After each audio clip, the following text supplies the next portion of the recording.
Assalamualaikum warahmatullahi wabarakatuh. Perkenalkan saya Deva Filarki Santosa, NRP 231206026 dari kelas 2 D4 ITA. Oke, di sini saya akan menjelaskan tentang security. Nah, untuk security ini adalah pengelola keamanan yang penting untuk kelangsungan hidup sebuah aplikasi agar semua datanya aman.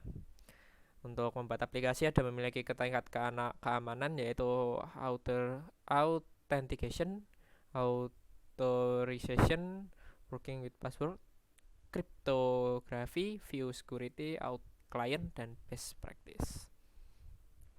Oke, untuk yang pertama authentication. Ya, untuk authentication ini untuk kayak memastikan apakah user ini benar dia ya login atau bukan. Kayak ada kayak authentication yang seperti robot, lalu uh, untuk mengepaskan puzzle seperti itu.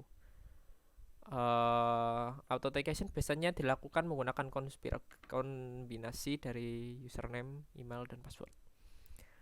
Oke, pada ini ada template secara default telah disertakan proses authentication untuk login user, lalu sedangkan pada basic template proses authenticationnya hanya dilakukan menggunakan username atau password atau hardcore pada model user. Nah, yang ini untuk proses authenticationnya seperti ini. Sudah ada template proses yang melibatkan isi penting yaitu user application configuration.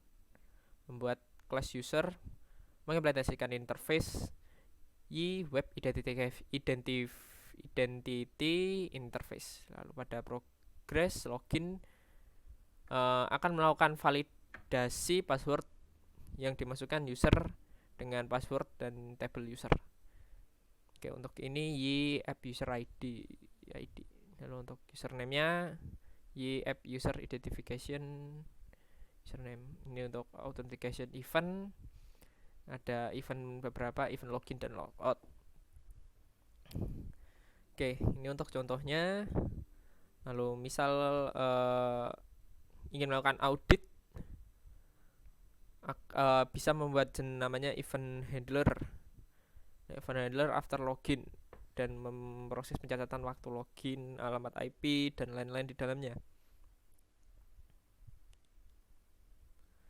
Oke, untuk authorization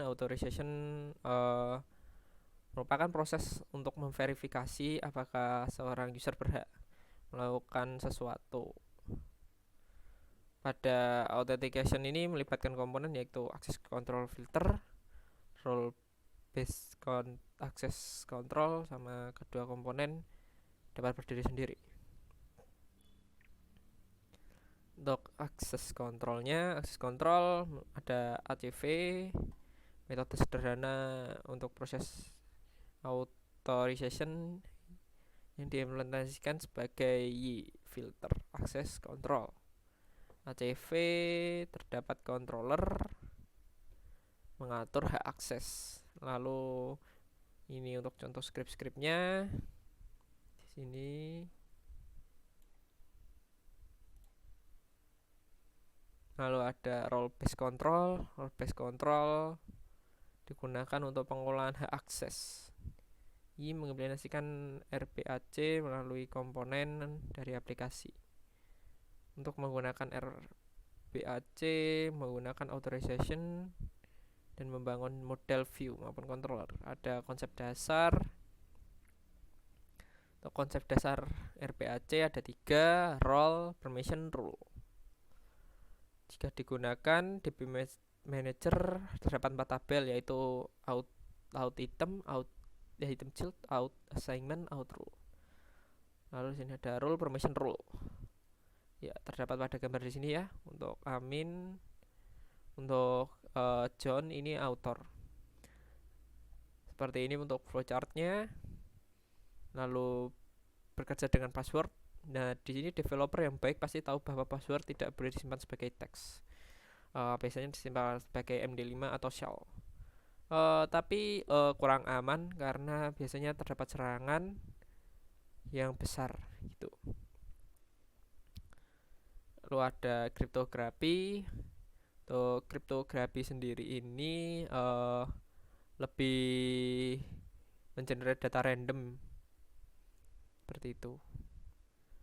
lalu deskripsi, enkripsi, dan mengonfigurasi data. Nah, ini untuk best practice-nya. Oke, demikian penjelasan security. Apabila ada salah kata maupun kurangnya mohon dimaafkan. Saya izin undur diri. Wassalamualaikum warahmatullahi wabarakatuh. Terima kasih.